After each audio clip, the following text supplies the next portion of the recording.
Greetings to all. My name is Samantha Kenqu.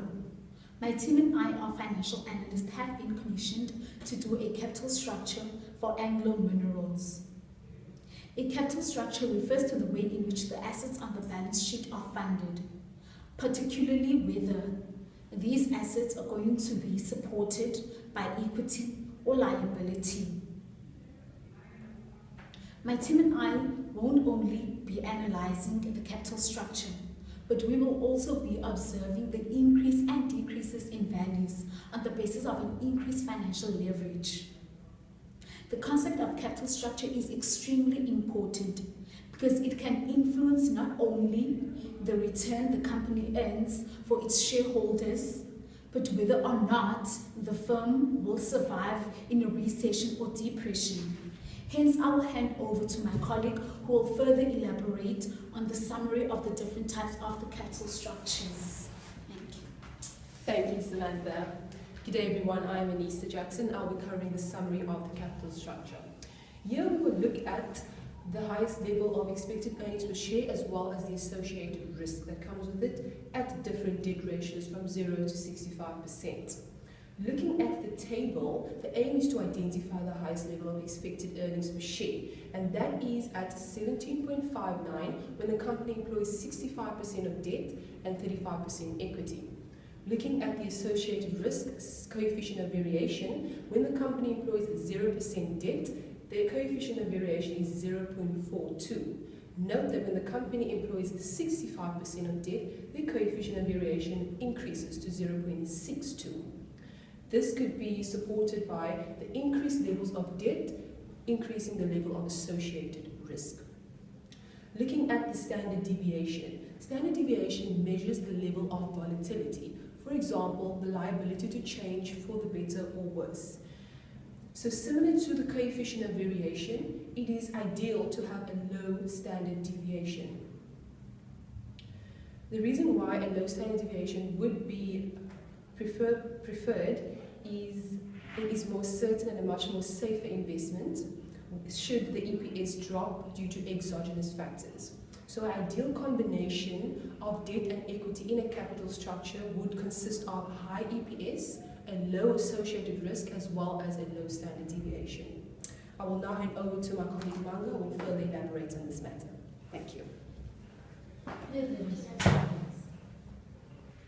Thank you, Anisha.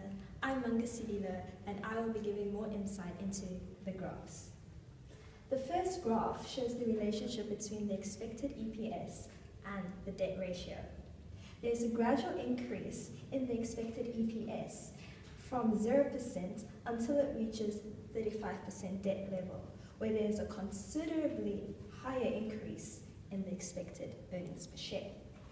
As I scroll down to the second graph, you can see that there's a relationship between the coefficient of variation and the debt ratio. There is a small yet gradual increase in the associated risk. This is because the company employs more debt. From 0% till 20% debt level, there is a steady increase of 1% in the coefficient of variation of EPS. Beyond the 20% debt ratio, a substantial increase of 2% is seen, but not beyond 5%. I will now hand over to my colleague, Grace. Thank you, Manga. Good day, all. My name is Nontando Malgas, and I will be discussing the negative impact of increasing financial leverage or financial risk. Debt financing is beneficial in terms of the tax shield and lower return required on financiers. This would lead firms to assume that by employing more debt increases the profits and value of the company. This is not entirely true, as debt considers other factors of risk. Increasing debt levels increases the interest expense of long-term debt, leaving the firm with reduced and reconsidered cash flow. This would in effect negatively affect the level of EBIT the company produces. Remaining stakeholders become very nervous as the increase in interest rates leads leads to an increase in EPS and evidently lowers the value. The financial responsibility of debt increases the legal obligations to pay its finances, even and especially when the company becomes liquidated. The primary concern is paying off creditors and stakeholders are largely considered after all debt has been settled. Now, heading over to Malebo.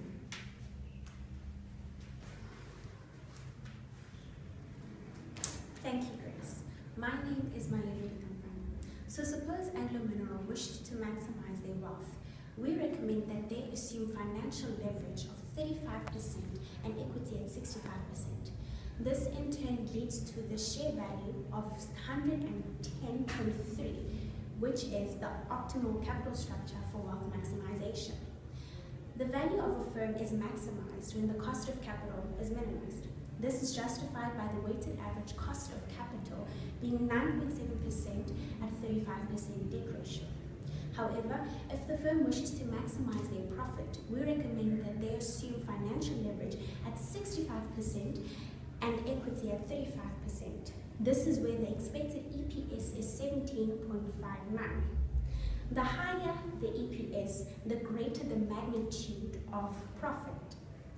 Although profit maximization's main objective is to earn large amounts of profit, it ignores risk and uncertainty, whereas wealth maximization takes into consideration risk and uncertainty and also emphasizes the share value in the long term. Thank you for allowing us to analyze the 7 capital structure. We do hope that our analysis assists you in your choice of capital structure.